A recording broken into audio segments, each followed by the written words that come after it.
Entonces, funciones muy sencillas para estadística descriptiva. Ahora bien, ¿qué pasa? Otra vez, tenemos este data frame en el cual está por un lado la velocidad y por otro lado la distancia. Si yo quiero sacar una correlación, yo puedo utilizar la función core y utilizar el nombre otra vez del dataset. ¿Ok?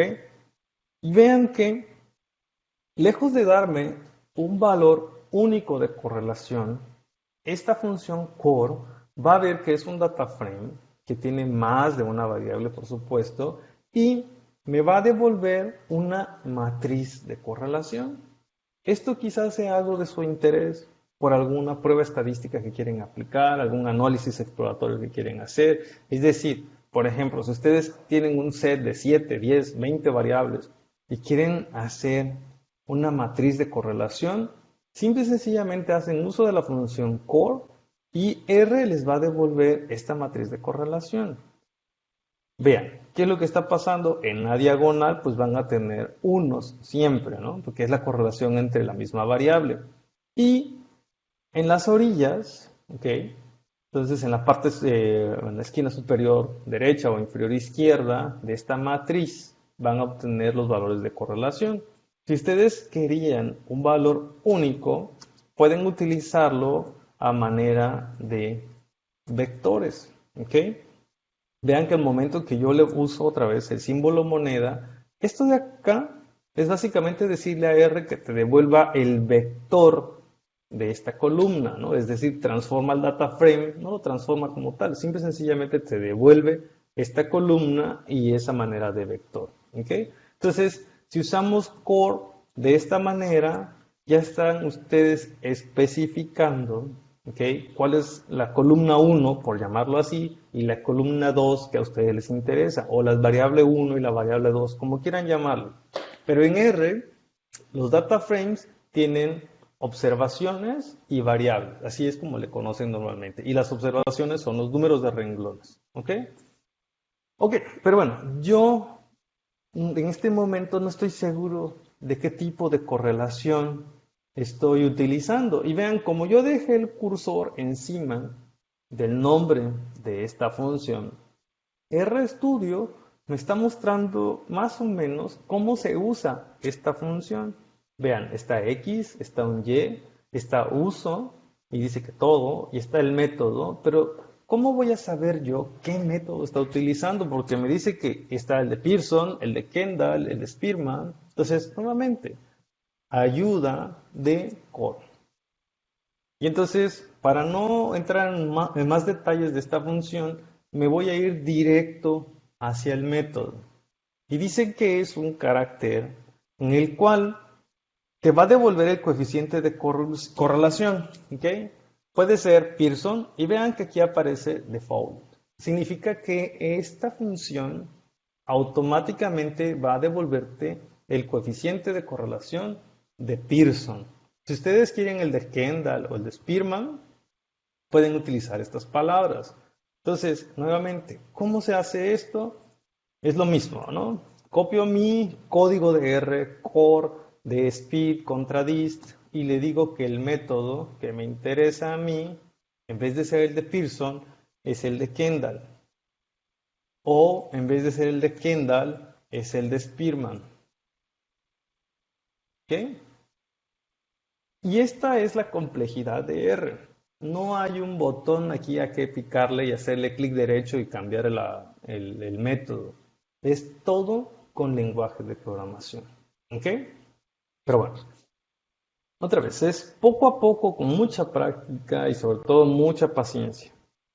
En el formulario que ustedes me hicieron favor de llenar, la gran mayoría me contestó, bueno, no la gran mayoría, más de la mitad, me contestó que están tratando de aprender R por obligación. A mí me llama la atención esta respuesta. En primer lugar, lo veo que contestan por obligación porque ahora en la comunidad científica se ha manifestado como una necesidad de aprender R, ¿no? Más que aprenderlo por gusto, es como, ok, meto un trabajo en una revista y el revisor te dice, no, sabes que en vez de utilizar este método que estás utilizando acá, utiliza este otro método y la librería de esto de R te ayuda a hacerlo. Entonces, si no sabes usar R, pues obvio que te va a ser muy difícil contestarle a ese revisor o hacer lo que te está pidiendo este revisor. Entonces, yo creo que por ahí va la respuesta de que la mayoría de ustedes piensa que van a aprender R por necesidad. Yo espero que algún día, si se quedan utilizando R más que por necesidad, sea por gusto. Realmente suena extraño, pero hay muchas cosas que se hacen en R y a veces también somos tan tercos que 5 minutos en Excel te puede llevar 2, 3 horas en R, ¿no? Pero lo quieres hacer en R porque ya te gustó, ¿ok? Bueno, volviendo a la parte de la estadística, Core te devuelve solo el coeficiente de correlación. Pero si ustedes quieren una prueba estadística, no solo el coeficiente, tienen que hacer uso de la función core, pero vean que abajo RStudio automáticamente me está sugiriendo que existe core y core test. Y la última que ahorita vamos a omitir. Entonces, si utilizo core test, puedo utilizar casi el mismo código que tenía anteriormente. Y vean que la diferencia al ejecutar este código es que ya no es un solo valor. Este único valor que me estaba indicando que es el coeficiente de correlación. Aquí, con la función core.test, me está dando otra vez el coeficiente de correlación de Pearson. Porque vean que por defecto, otra vez, el método de Pearson es el que está definido. Pero más adelante me devuelve un pequeño resumen, ¿ok? Y me está diciendo qué tipo de datos utilicé, o sea, qué datos le metí a esta función. Y después viene lo que quizás es lo que yo estaba buscando, que es el estadístico de prueba. Y otra vez, en una prueba de correlación, en este caso, está utilizando la prueba T. Y entonces acá está el valor del estadístico T.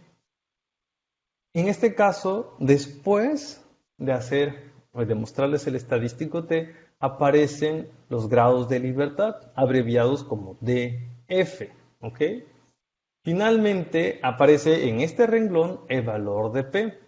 Y en este caso, R está utilizando notación científica. Y en este caso les está mostrando que el valor exacto de P es 1.49 a la menos 12. ¿Ok? Es un valor muy pequeño.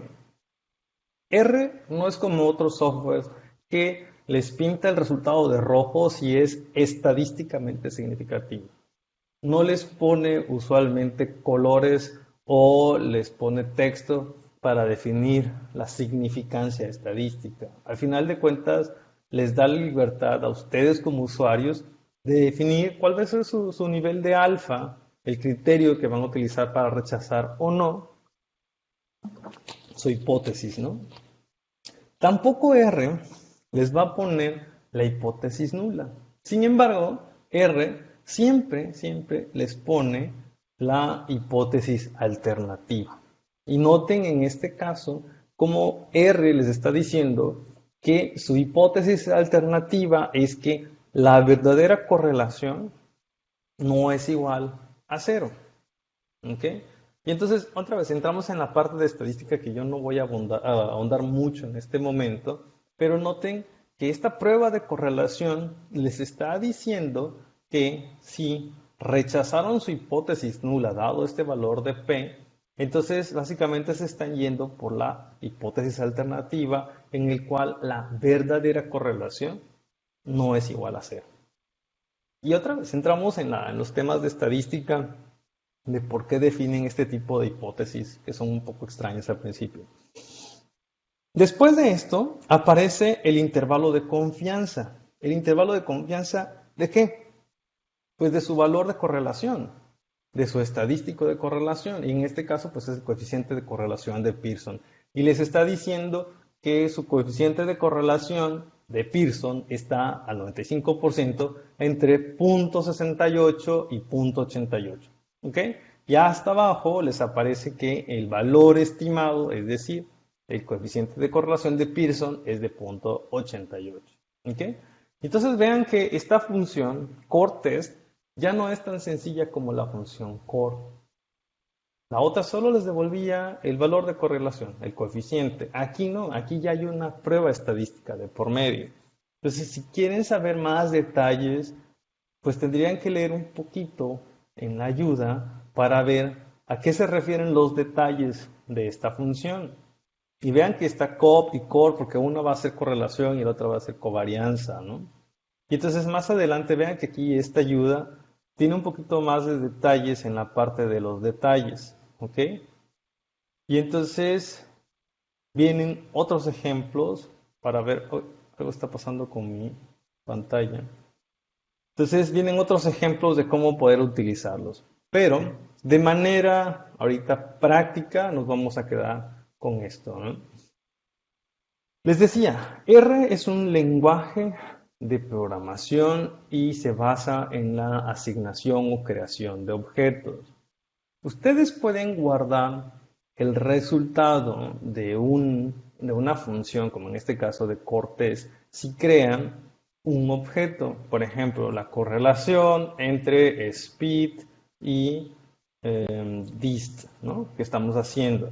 Y pueden utilizar, perdón, yo lo escribí muy rápido, este símbolo que es el menor que y un guión, que básicamente hacen el efecto de una flecha, o para que sea mucho más sencillo, aunque no lo utilizo yo, la verdad, yo siempre utilizo siempre este símbolo de assign o de asignación, pueden utilizar el símbolo de igual.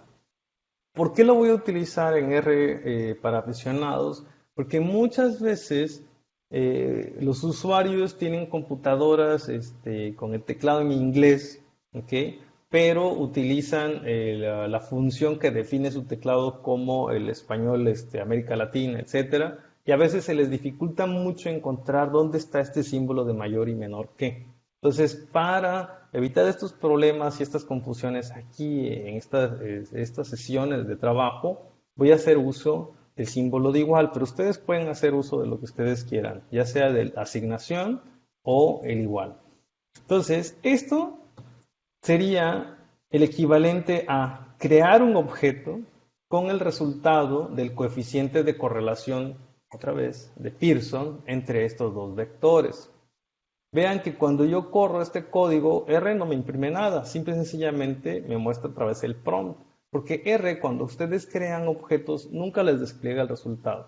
Bueno, algunas veces lo hacen. Ustedes quieren ver el resultado, tienen que teclear nuevamente el nombre del objeto y evaluarlo. ¿Ok? Lo mismo podemos hacer, pero en lugar de core, vamos a poner core.t, porque es el de core.test, ¿ok?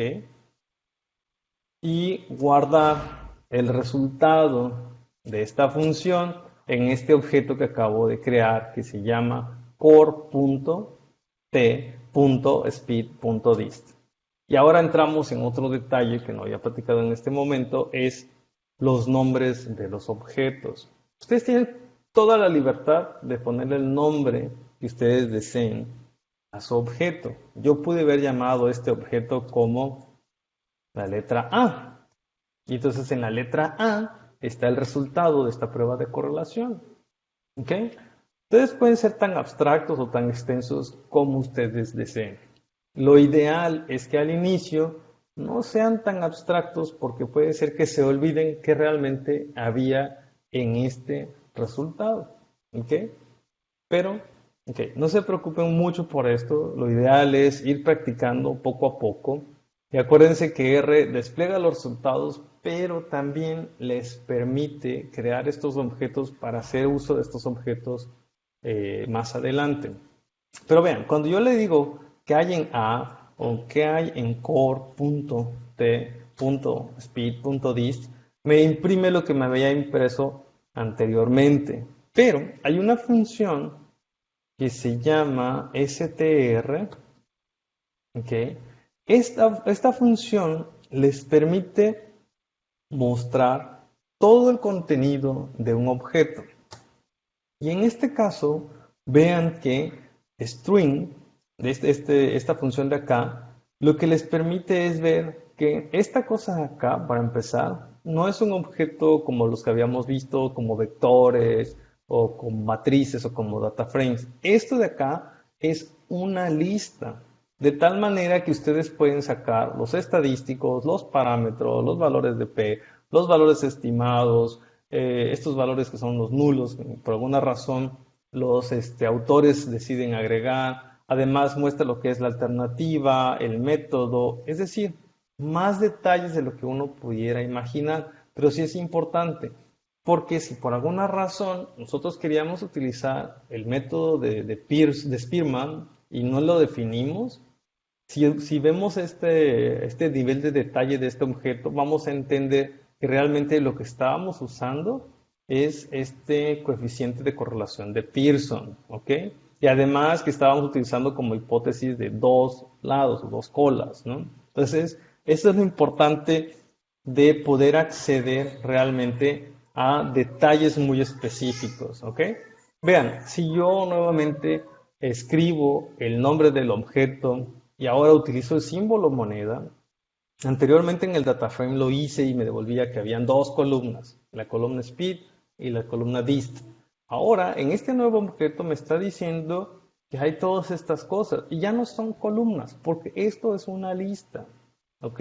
Y si yo hago uso del estimate, ¿ok? Me va a devolver solamente el coeficiente de correlación. O si yo hago uso de p.value, solo me devuelve el valor de p. ¿Ok? Si yo hago uso de la palabra statistic, me va a devolver el valor del estadístico de prueba, que en este caso es p. ¿Ok? Esto a veces puede ser así como, bueno, ¿para qué, no? O sea, eso es aburrido. A mí no me interesa, a mí nada más me interesaba decir que hay diferencias significativas.